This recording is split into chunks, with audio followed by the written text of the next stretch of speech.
yeah, some people can't, unfortunately. Shelley is taking care of her mom, who had an accident, so she will not be here tonight.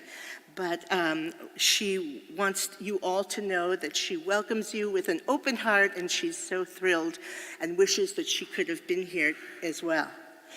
So we will begin, and we're going to ask Jane Herron to come up and light the Shabbat candles.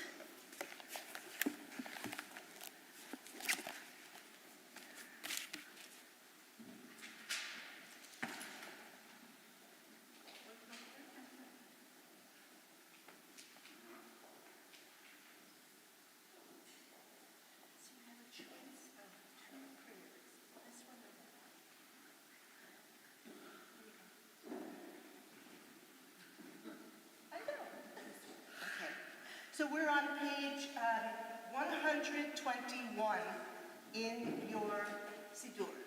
121. That's the bigger book. And as these Shabbat candles give light to all who behold them, so may we, by our lives, give light to all who behold us. As their brightness reminds us of the generations of Israel who have kindled light, so may we in our own day be among those who kindle light. that's okay, you can say the prayer too. Oh, you're not. I was just remembering a time when matches didn't work. Oh. Yeah, Easter. All right.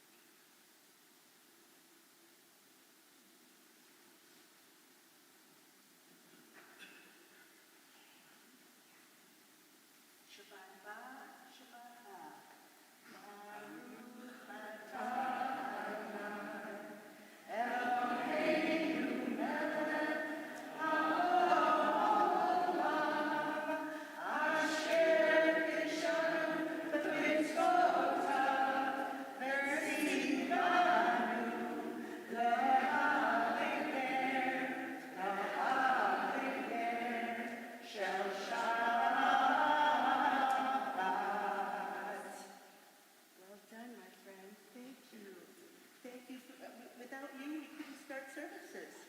So thank goodness. Thank goodness you were here. Oh, very good. All right.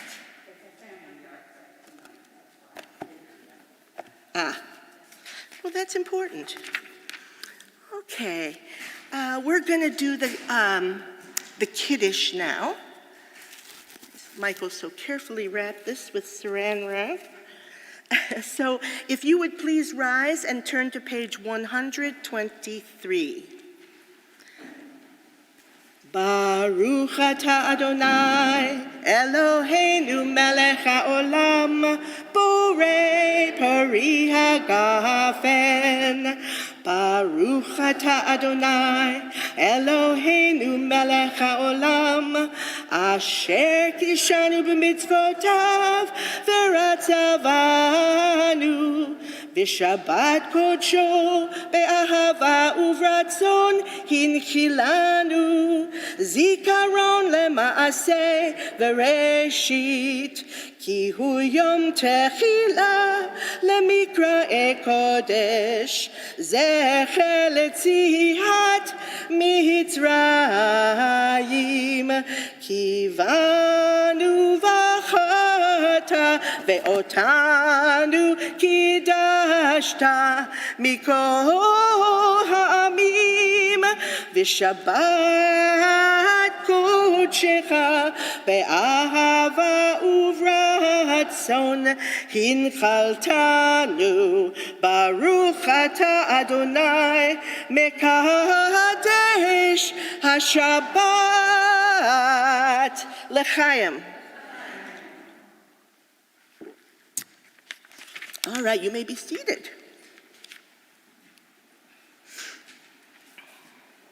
If you would turn to page 125 in your Siddur, there's a fabulous prayer that kind of puts us all in our places as we begin this Shabbat.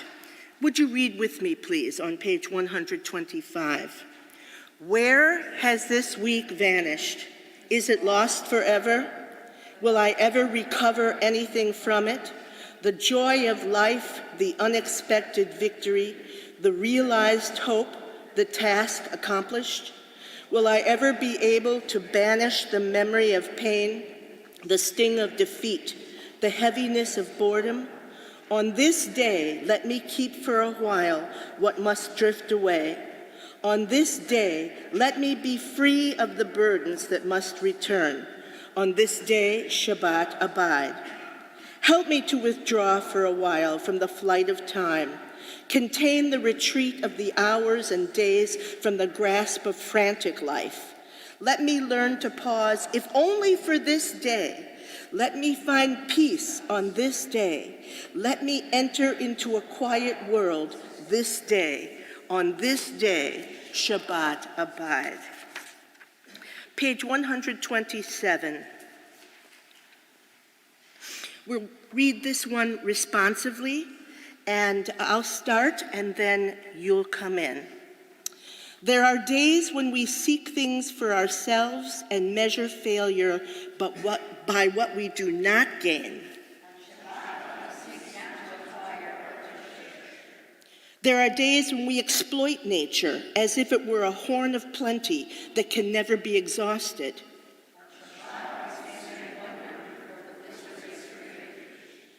There are days when we act as if we cared nothing for the rights of others.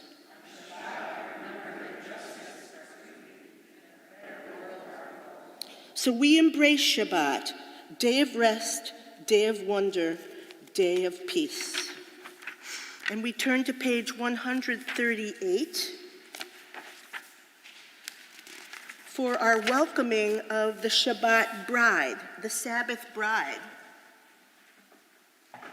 As you know, this is a symbolic thought. We don't really have anybody dressed in white standing at the door coming in. But if you can imagine that she comes in to the call of this song, Lecha Dodi, and that she blesses us for an exquisite Shabbat, then we would welcome her. So the very last verse, you'll see the people in front here, they'll stand up and they'll turn towards the door as if that is where she'd come from, and they bow. So let's try that. Let's do Lecha Dodi on page 138. 138.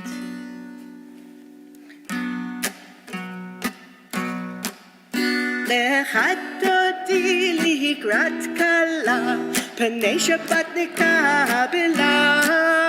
Lecha Dodi likrat kala, pnei Shabbat nekabela. Lecha Dodi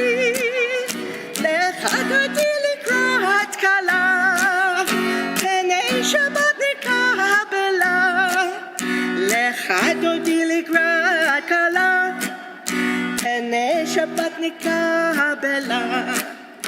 שמעו וזכו בדיבור אחד, השמיענו אל המיוחד. אדוני אחד ושמו אחד, לשם תפארת והיתילה. לך דודי, לך דודי לקראת כלה, פני שבת נקבלה. לך דודי לקראת כלה, פני שבת נקבלה. Number 5. התעוררי,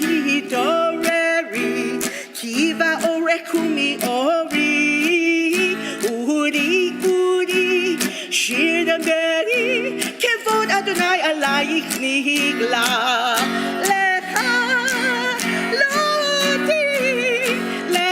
דודי לקראת כלה, פני שבת נקבלה. לך דודי Shabbat nekabela. Number 9, Boi v'shalom ahateret ba'ala, gam besimcha ugdola, toch emune am segula. Boi chala, boi chala.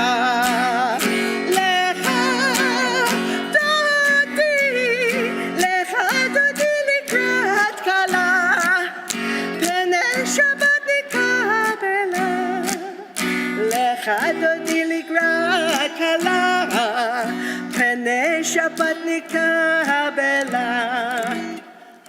Nice. Page 142. Shalom Alechem. So many ways of doing Shalom Alechem. It's really cool. But let's do our most traditional version so that everybody is familiar with it. So, 1,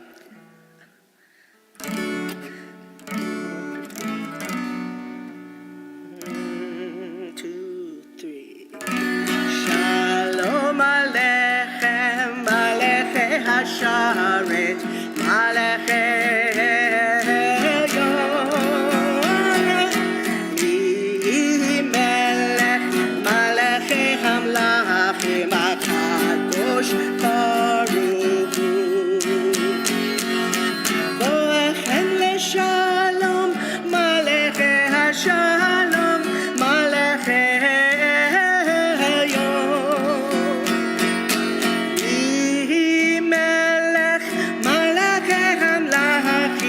Kadosh Baruch Barchuni l'shalom Maleche HaShalom Maleche Elyon Melech Maleche Hamlachim HaKadosh Baruch Tzedchem l'shalom Maleche Shalom, Maleche Elyon,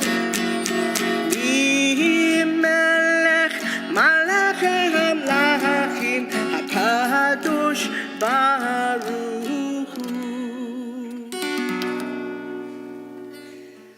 Page 146.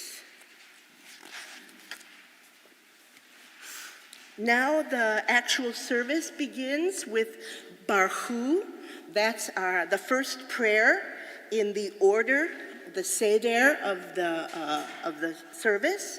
When Rabbi Sofian was here, you might have noticed that he always faces this way when he does a prayer because this is to the east. So it's up to you whether you would like to do that or not. But we do ask for you all to either rise in body or rise in spirit for the Barhu on page 146.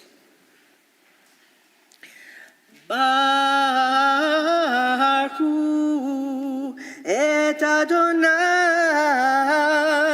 HaMevorach, Baruch Adonai HaMevorach le'olam va'ed. We read on page 148 in Hebrew, Baruch Ata Adonai Eloheinu melech ha'olam, asher bidvaro ma'ariv aravim, b'chochma poteach she'arim, uvitvuna meshane itim, umachalif et hazmanim, umasader et hakochavim, b'mishmerotechem berkia kirtzono. Borei yom v'layla, golel or mipnei choshech, vechoshech mipnei or. Uma'avir yom umevi layla, umavdil ben yom uvein layla, Adonai tzivaot shemo, El chai v'kayam, tamid yimloch alenu leolam va'ed, Baruch ata Adonai, hama'ariv aravim. You may be seated.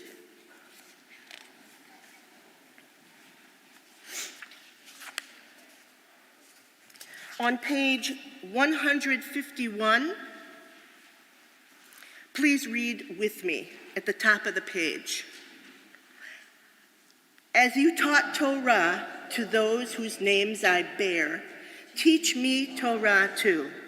Its mystery beckons, yet I struggle with its truth. You meant Torah for me. Did you mean the struggle for me too? Don't let me struggle alone. Help me to understand, to be wise, to listen, to know. Lead me into the mystery. Baruch atah Adonai, Ohev Amo Yisrael. We read responsively, wisdom and wonder, passion and instruction, story and symbol. And the more we devote ourselves to it, the more it grows and gives. Then this holiest of your works and the living language that gives it form. Baruch atah Adonai, Ohev Amo Yisrael. And now the Shema, if you could rise in spirit or in body or both. Shema Yisrael Adonai Eloheinu Adonai Echad. Baruch Shem Kevod Malchuto Leolam Vaed. You may be seated. Ve'ahavta et Adonai Elohecha b'chol levavcha uv'chol nafshecha uv'chol me'odecha ve'hayu hadvarim ha'ele asher anochi mitzavecha hayom al levavecha vishinantam levanecha v'dibarta bam beshivtecha bevetecha uvlechtecha v'derech uv'shochbecha uv'kumecha וקשרתם לאות הידיך, והיו לטוטפות בין עיניך, וכתבתם על מזוזות ביתך ובישעריך, למען תזכרו ועשיתם את כל מצוותיי, והייתם קדושים לאלוהיכם. אני אדוני אלוהיכם, אשר הוצאתי אתכם מארץ מצרים, לחיות לכם לאלוהים. אני אדוני אלוהיכם אמת.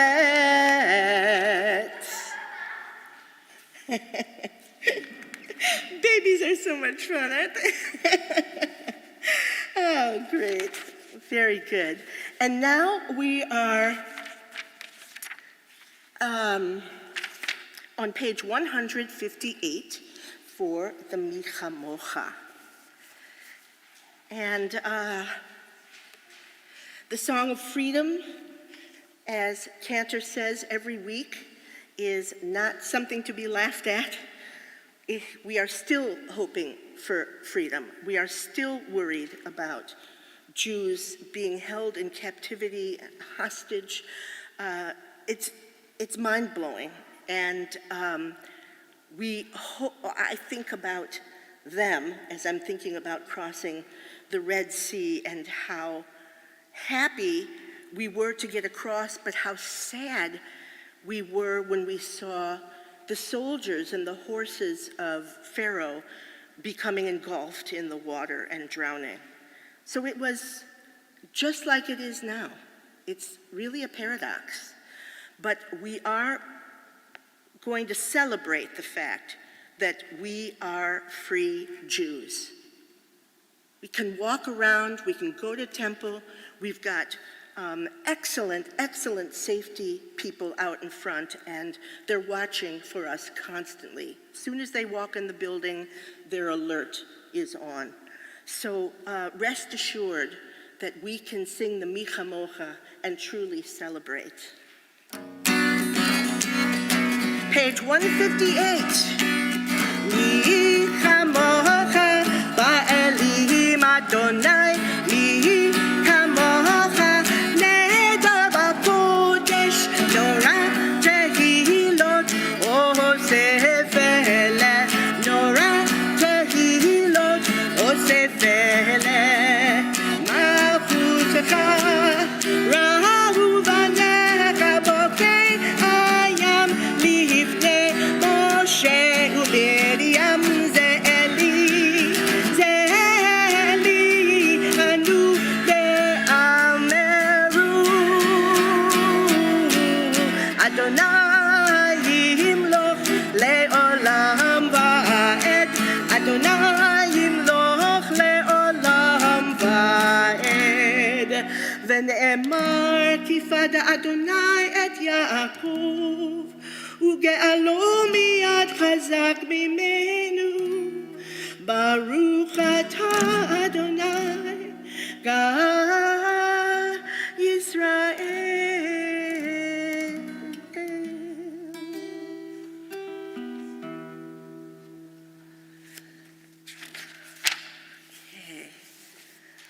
Hashkivenu on page 160 is then taking one more step past the Mi Chamocha. Now that we're safe, please protect us. Please keep watch over us. Please give us peace. Our most treasured value, peace.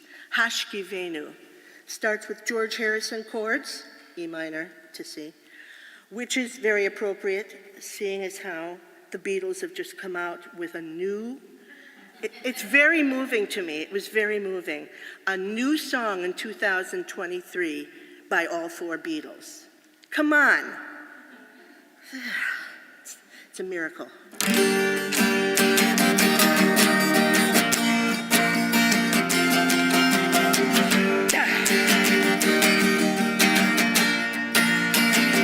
Here we go. Hashkivenu Adonai Eloheinu l'shalom. Yeah. Eloheinu malkeinu lechayim. Spread the shelter of your peace over us. Guide us with wisdom, compassion, and joy. Hashkivenu Adonai Eloheinu l'shalom. V'hamidenu shomrenu lechayim. Save us for the sake of your name. Shield us from hatred and hunger and pain. Hashkivenu Adonai Eloheinu l'shalom. V'hamidenu malkeinu lechayim.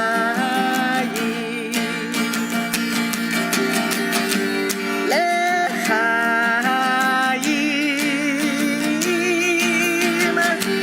Lechayim.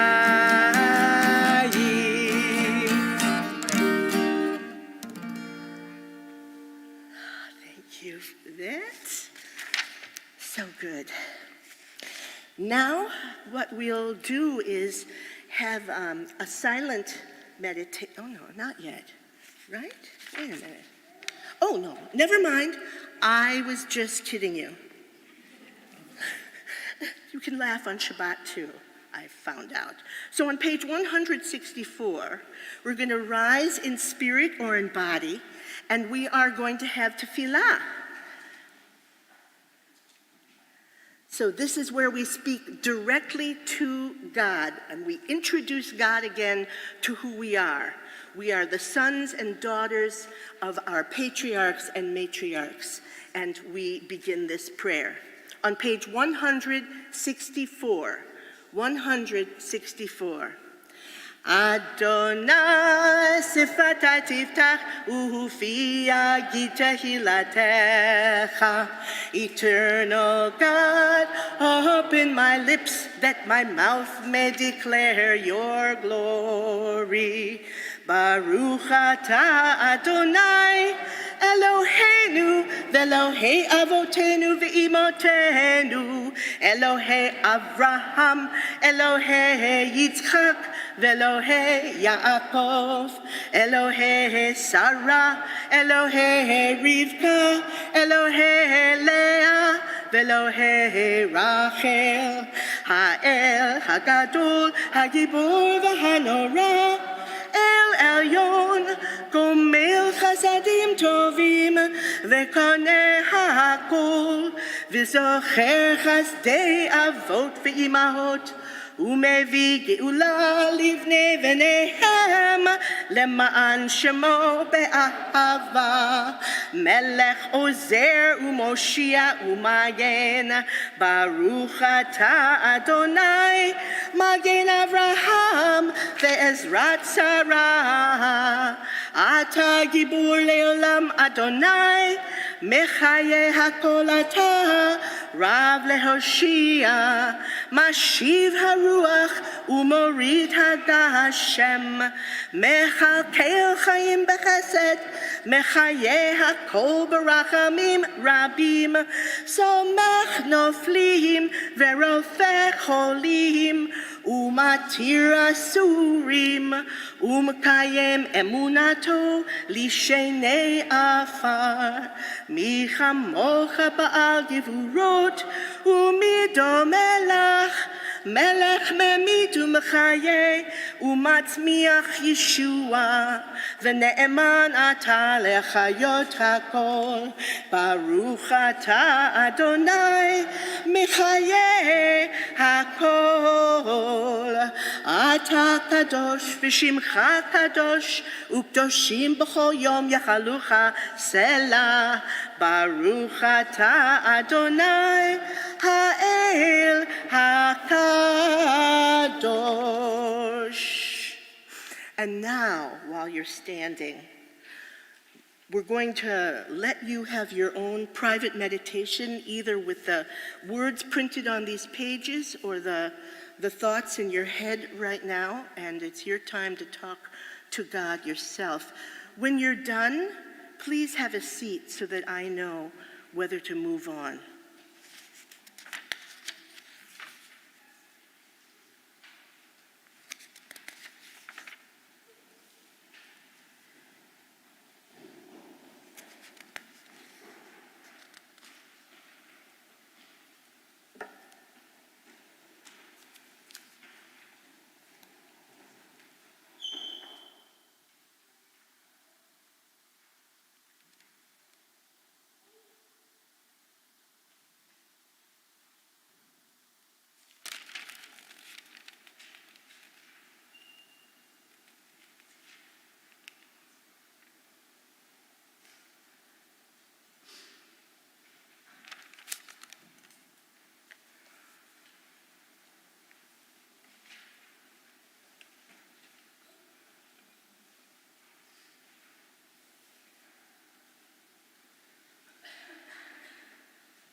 Shalom Rab, Yisrael Amcha, Tasim Leolam.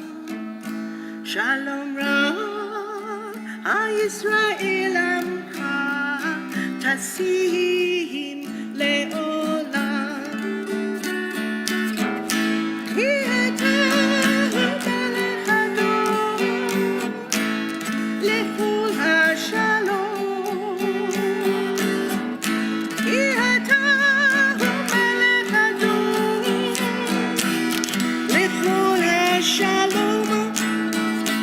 שלום רב, ישראל עמך, תשים לעולם.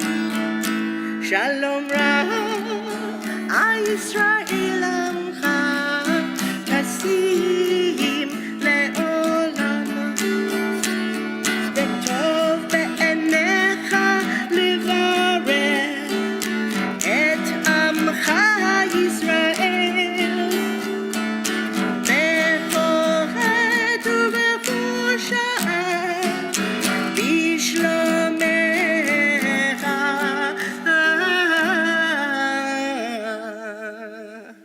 שלום רב, ישראל עמך, תשים לעולם. שלום רב, ישראל עמך, תשים לעולם. תשים לעולם, תשים לעולם.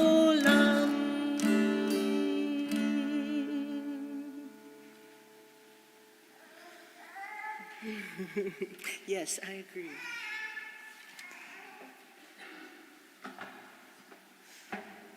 Well, this is the place where we would usually have our Torah service, and we're not going to have a Torah service in the light of actually bringing the Torah out and unrolling it and finding the parsha, because I can't do that. But I can't. Oh, yes, you can, but it's not even pre-rolled. Yeah, thank you. And I'm glad to know, I didn't know you were going to be here tonight, so I'm glad. But I would like to bring up something from a parsha that kind of spoke to me as I was looking through it. And instead of saying the blessings for Torah, we're going to sing a song called La'asok b'divrei Torah, which is about studying Torah. It doesn't say anything about taking it out or putting it in or standing with it or anything else, but we are studying it. So it's La'asok b'divrei Torah. And those are the only words to the prayer other than the Baruch Atah Adonai. La'asok b'divrei Torah, La'asok b'divrei Torah, La'asok b'divrei Torah, La'asok b'divrei Torah. Here's the blessing. Baruch Atah Adonai Eloheinu melech ha'olam, asher kedishanu b'mitzvotav v'tzivanu. Here it comes. La'asok b'divrei Torah, La'asok b'divrei Torah, La'asok b'divrei Torah, La'asok b'divrei Torah, La'asok b'divrei Torah. All right. So, when I found out that Ralph was coming tonight, and that we were going to be talking about children that were involved in the Holocaust, which you will be hearing from Ralph very shortly in a few minutes, it just grabbed me, the parsha about Sarah and Abraham when they were strangers in this new land. And there were people that came to their tent without knowing who they were, and they didn't know who these people were. But the first thing Abraham said to Sarah was, quickly, go make some kind of quick biscuits so that we can break bread with these strangers. That's what Abraham was worried about, and we've learned that about Abraham, that he was very welcoming and brought people in to a tent that was probably something like this one right here, with clouds overhead and some sort of place for a shelter. And the guests said to him, thank you very much. They were very moved. They sat, they broke bread together, they sipped water. And then they said to him, where is your wife Sarah? There in the tent, he replied, because she's been busy making biscuits. Isn't that typical? And one of them said, rest assured that I will return to you at this same time next year, and your wife Sarah will have a son. Well, Sarah was listening in the tent because it wasn't cool for her to come out and mix with these men, but she was listening at the entrance to the tent behind him. Abraham and Sarah were old, advanced in years. The way of women had ceased for Sarah. So Sarah did what? She laughed. She laughed uproariously at what these men were saying. And of course they were a little taken back, but she's looking at her body. I don't think so. Now that I am withered, will I have pleasure with my Lord so old? But the Eternal One said to Abraham, why is Sarah laughing? Thinking, am I really going to bear a child when I have grown so old? Is any wonder too difficult for the Eternal? Oh, there's the answer. At this fixed time next year, I will return to you, and Sarah shall have a son. Sarah denied it, for she was afraid, and said, I did not laugh. But God said, yes, you did. You did laugh. Because it was a reaction. It was a reaction to surprise. Have you ever been so surprised that you couldn't cover it up? I mean, we're all good at covering up surprises. Oh, that's nice. But no, I mean, it was so profound that it just knocked you off your feet. And I guess she could have started crying at that moment too. That's big emotion.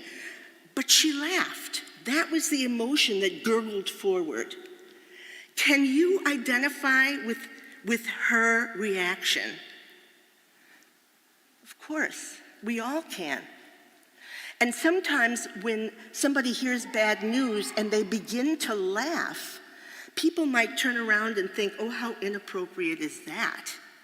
But sometimes that's the emotion that bubbles forward, like it was for Sarah. She didn't mean to be rude. She just thought it surprised her. What? You're gonna have in a year? And so that was her response.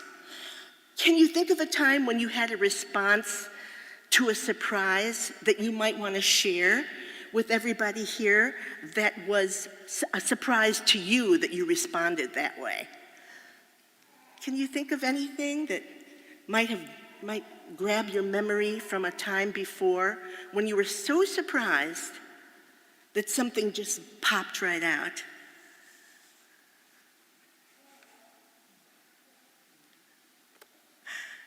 Do you have one? I have them, but right when you say it. Of course, yeah. That's okay. That's okay. Truly okay. I was thinking about this because we're thinking about children. And Sarah couldn't have children. She was barren, and now she's going to have a son. And that's not something to come lightly. You can't control everything that happens to that child, as you know. And things will come about that the child has to adapt to. So the biggest thing that we can do is to give that child a foundation. Who would have ever thought that our children would be slaughtered or taken from us, either in the Holocaust or in Gaza. Who could have imagined that? And yet, that's what you do with your children. You give them the background, the foundation, so that whatever they have to adapt to, they know that they were loved. Does that make it all okay? No. Does that make Ralph's talk any less coherent to us? No. There's nothing that we could have done. But I'll tell you, the being loved part is quite amazing. Just to throw out one more book to think about, I'm reading a book now called The Postcard. Did you hear about it? Oh, you read it? Oh, did anybody else read it? By Anne Berest.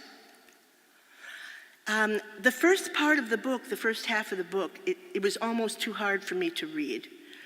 And I had to keep putting it down because it was talking about how the Jews were being rounded up to be taken to the concentration camps. Children, women, men. But then it turns out to be a different story in the second half, where they're trying to figure out where this postcard came from that was mailed way after all these ancestors had been killed at Auschwitz. And it's a mystery, and it's also steeped in truth. So I suggest that it's an excellent book, and I suggest that, but there's no book more important, of course, than the book that we're going to hear about from Ralph, and that's why you're all here. You're here to hear about this new wonderful graphic book for young adults, and for adults, of course.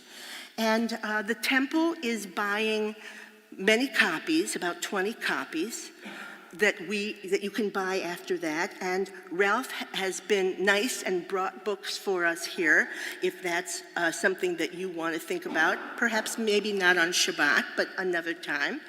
And so books are kind of a way out, but I really wanted to talk about Sarah and the fact that she had a child that launched me into this whole thinking about the Holocaust and the children and how innocent they are. So without further ado, since we don't have to put the Torah back, I'm going to turn this over to Ralph so that we can continue in the same vein of learning what Ralph has to offer. Are there any other thoughts before we start? Good. Should we do another song while you get set up, or are you ready to hop, skip, and jump? Whatever you prefer, I'm ready. Okay, he's ready. And I'm going to pass around a Great. show and tell copy for anybody. This is a larger version. This is actually the version in Danish that just came out, but there is an English version, don't worry. Pass it on. No, the Danish version is a little larger. It shows off the artwork a bit better.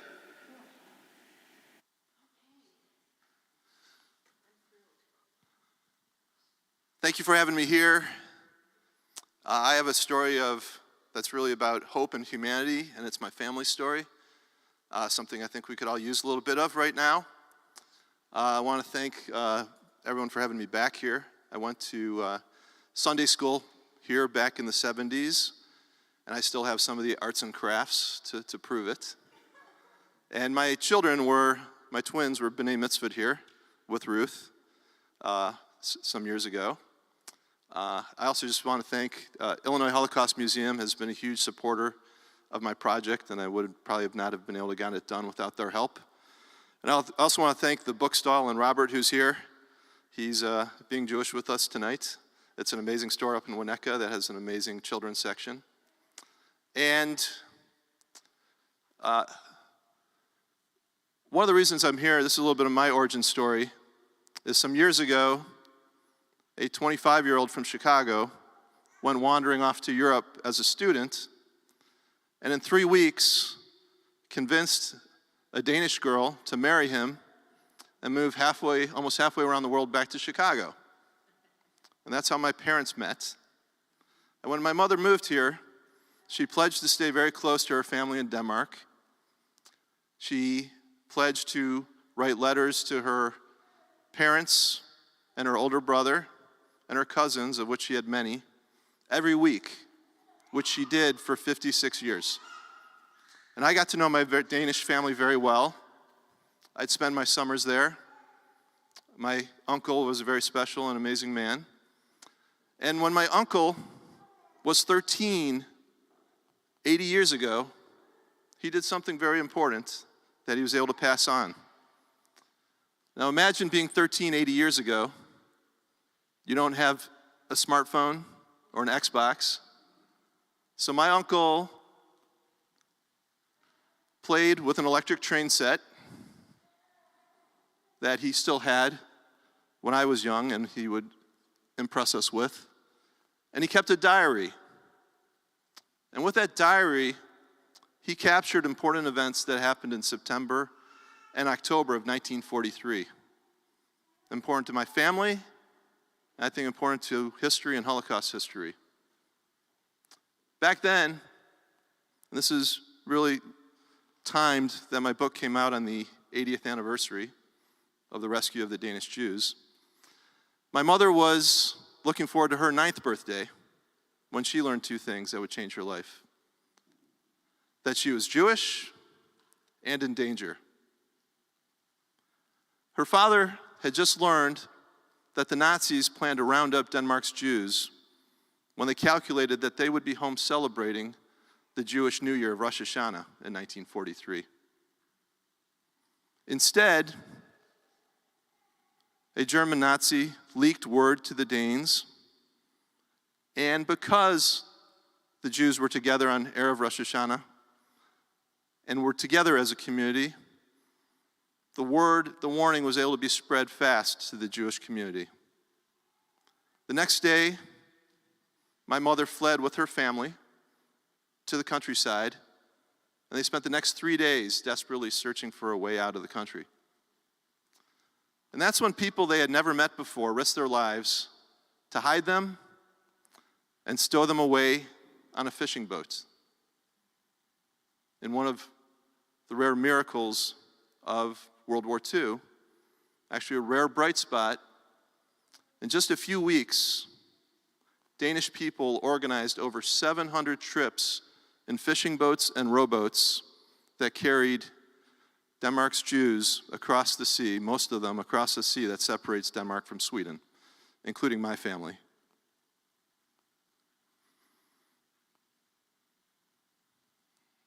Now, I don't know how familiar you are with Denmark or how familiar you don't realize you are with Denmark. I'm putting up here 2 of Denmark's most famous people to help prompt you here. The first is who I'd consider Denmark's most famous person, the Little Mermaid. And if you know her, you likely know about her creator, Hans Christian Andersen, whose stories like The Ugly Duckling, The Princess and the Pea, The Emperor's New Clothes, have kept their meaning in the almost 200 years since he wrote them. And he has another story, though, I wasn't as familiar with until I started researching my mother's backstory just a couple years ago. And it's the story of Holger Dansk. And now that I've become familiar with it, I think it may be his most powerful story. So Holger Dansk stands for Holger the Dane, and he was a Viking warrior who fought bravely over 1,000 years ago. And when he retired, he walked all the way back from France to Denmark and sat down in a great big chair and went into a great sleep, where he remains today. And every year, he's visited by an angel who whispers in his ear about the state of Denmark. As long as it's safe, he goes back to his dreams. But if he should ever learn that Denmark is in danger, he will rise up and strike a mighty blow to protect it. And according to the Hans Christian Andersen poem, he says every year before going back to sleep, Keep me in your memories, people of Denmark, for I will be there in your hour of need. And, no, back, one too many. And as I began to learn more about my mother's backstory, I learned more about a man whose grave I knew that my uncle would visit every year with flowers. He was a math teacher. His name was Sven Otto Nielsen, and he took the codename John when he became a member of the Danish resistance group called Holger Dansk. And after the 3 days of desperation that my family had, searching for a way out of the country, he appeared with the Germans just hours behind them with a fishing boat that he had arranged for their passage and was there for my family in their hour of need. And he wasn't the only one. My mother and her family had many helpers. They came in all shapes and sizes. They included an insurance man, a hotel clerk, a lawyer, common people who did an uncommon thing back then. They didn't look away when others were in danger. And to me, they all embodied the spirit of Holger Dansk. And there's another chapter to this story as well, because when they got on that boat, they had no guarantee that the country of Sweden would take them in. And many Jews all across Europe had nowhere to escape to. But after a long night, on a journey that took over 12 hours on a rough sea, where it was cold and everyone was seasick, on a boat that was meant for 4, that was crammed with a crew of 4 and 21 refugees, and the evening spent avoiding Nazi patrols, they finally arrived on the Swedish coast and were greeted by a Swedish Coast Guard ship that welcomed them and escorted them around the German warships that were docked in that harbor. And as they got to dry land, the sun was just starting to rise. It was a Sunday morning. The town was just waking up. The sun started to warm them up, as so did a flask of schnapps that my grandmother apparently had on her as well. And they were in front of this Swedish customs house when a window opened above, and a little 5-year-old boy appeared and lowered down a basket of apples and welcomed my family to safety and to Sweden. And when my grandfather took the family's clothes to a dry cleaner nearby, the dry cleaner refused to take payment and filled the pockets with candy when he returned the clothing to them. And because of all of these people, my mother was safe, and when the war ended, just about 2 years later, in another miracle for World War II, she was able to return home to celebrating crowds when many across Europe faced trauma and devastation and had nowhere to return home to. So my graphic novel that I started just a couple years ago and just released last month tells the more complete story that I've been able to flesh out and get accurate. And I asked my son, just last month before the release, asked my son what he thought the point of sharing this story was. And he gave me 2 answers. He told me he thought that it shows how hate doesn't have to win, and how even the smallest person can make a difference, like this 5-year-old boy, who, by the way, I met last year, 79 years later. And by the way, this is the celebrating crowd. I was off one slide. You can go to next. And Cantor Shelley asked me to comment on my reflections of what I feel I learned and got out of putting this story together and diving deep into it. And I would say, in addition to what my son said, I feel like it's given me a new lens to shape my worldview with. Because, I believe now that the legend of Hogerdansk is really about the social pact for us all to be there for each other, especially for strangers in their hour of need, and about recognizing our shared humanity. And it was non-Jewish people that were from the larger Danish community that considered my mother a Dane, that helped save her. And I do believe from our legacy that it's important to appreciate how we needed other people to help us when we were vulnerable, and that I believe our community understands that same sense of how to look out for other communities that they are vulnerable. And one of my inspirations for this project, who makes a small cameo in the book, if you've got a sharp eye, that we cleverly put in there, Congressman John Lewis, who I heard speak at my high school, Francis Parker, a few years ago, about a brilliant graphic novel that he created about his experience during the civil rights movement, said that we are one people, one family, and what affects one of us affects us all. And I feel that is appropriate to this story, and we share that common message. So thank you for letting me share that with you. That's just a snippet of a book that's about 150 pages, meant for all ages. Someone that I really respect told me at the beginning of this journey that he thought the power of the graphic novel is that it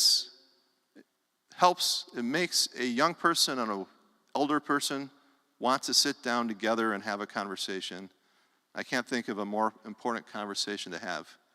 So with that, I think we save time for me to take any questions or have a discussion with any of you who want to talk about my mother's story or the book or any other topic that it relates to.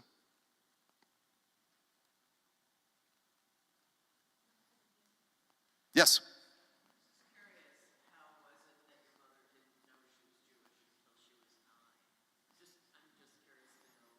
Sure, no, I've been asked that. They were non-practicing. They had been in the country for a couple hundred years. My grandfather had a seat at the synagogue. He was apparently pretty surprised until he was about my mother's age that he was even Jewish. Denmark has a state religion.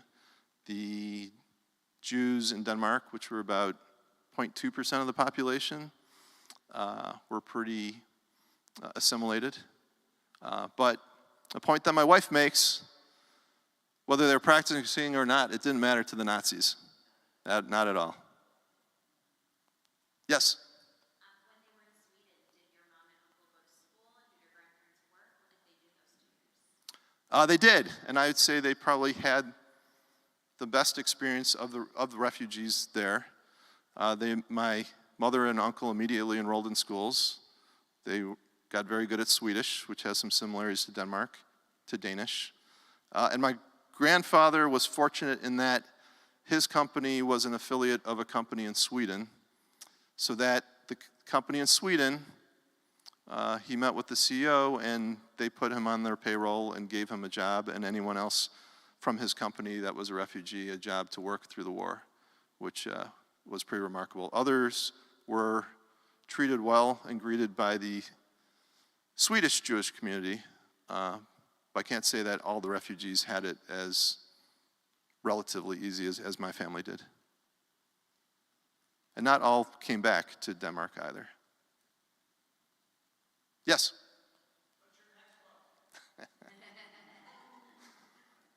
Well, I never thought I would have a first book until recently, so that's a great question. I do think if I do another one, there are both interesting other topics that I think are buried there.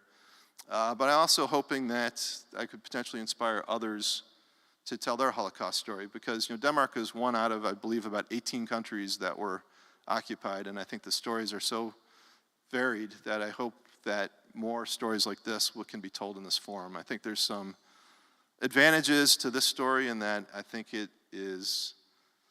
brings out the better angels in people that were involved in the story, but I think it's important to see, there's a lot of questions of what was different in Denmark, and I think it's important to also contrast that with what happened to other countries. So I would love to play a supporting role if someone else wants to bring their family story now that I feel like I've gotten the kinks out. Yes?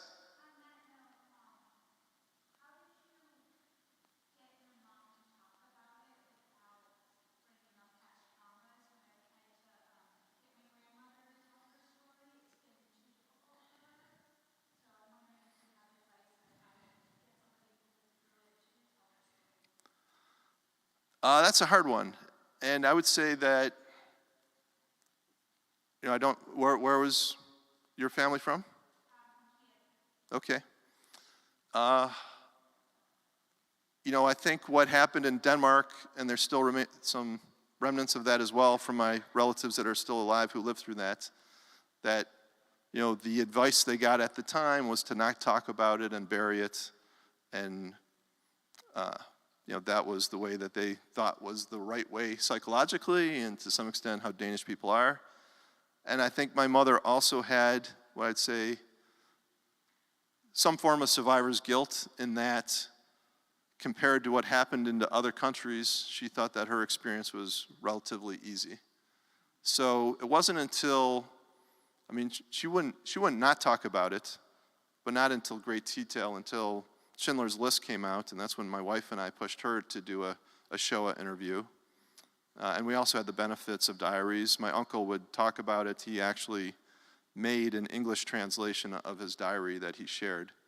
But yeah, no, there's still deep scars, and I still have family members now who have put their experiences into writing and don't want to talk about it any further.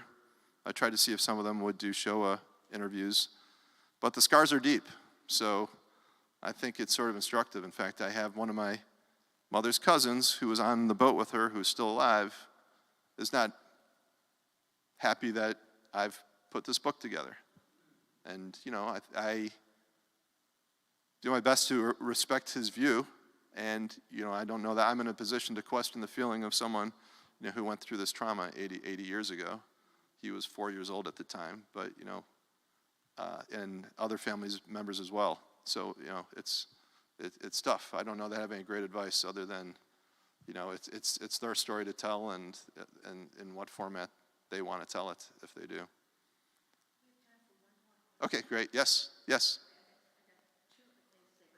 When the Danish king wore a star, he had everybody wear a star so that the Nazis didn't know which one, who was Jewish and who was not when they first were coming through. I know that's a story.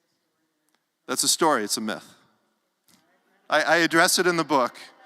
But There's another book called In the Garden of the Righteous that everybody should read that talks about other, besides Denmark, people from other countries who also helped people during the Holocaust and saved people during the Holocaust and gave up their lives, or put their lives in danger, during the Holocaust to save Jews. And it's a very good book. on the Jewish Star, I've got some authority on this. It is one of the stories people know about Denmark, that the king wore the Jewish Star. And but the truth is, the Danish Jews were never forced to wear a Jewish Star. So there was a conversation that the king had with one of his finance minister, saying that in theory, if the Germans forced the Jews to wear the Jewish Star, that they would too. But it never became an issue, but it became propaganda when that story came out that got spread by the Allies as a story, and has remained today. I actually had to correct my high school history teacher when he told us that story. Yes. Can I take one more? Yes. Did anyone ever mention the unfortunate phenomenon of the fact that there were Danish Nazi collaborators who were executed at the place in Copenhagen that's known as the incredible liberal Nazi place? Yeah. I try and show as many angles as I can to the story, because what I learned about history is its omission and inclusion can be very distortive. So, there were Danes who welcomed the Germans when they arrived. There were Danes that were collaborators.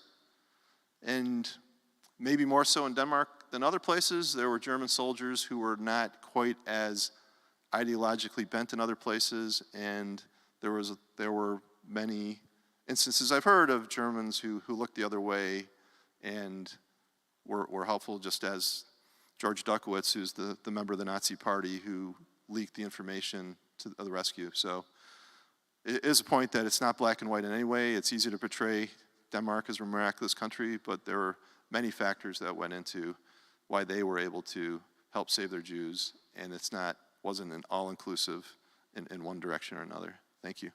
Thanks. Thank you, Ruth. Thank you. Yes. I'm so grateful to you. We are all so grateful to you for being here. And when you said the word mission, I thought to myself, this is a mission for you, to get this book out there. How long has it been in print? A month and a half. Fresh, and I think a couple of weeks in terms of the Danish version. Yes. It's been about 5 years. It took about 5 years. I'd say 2 of that were influenced by both COVID and the business of making a book. And partnering with the Illinois Holocaust Museum, we pledged together to get a real publisher, and that takes time, connections, and lots of rejection. I loved what you said about the graphic novel being something that could bring people together no matter where they are in their life to sit down and have a conversation. Just out of curiosity of the young people that are here tonight, how many graphic novels would you say that you have read, either in school or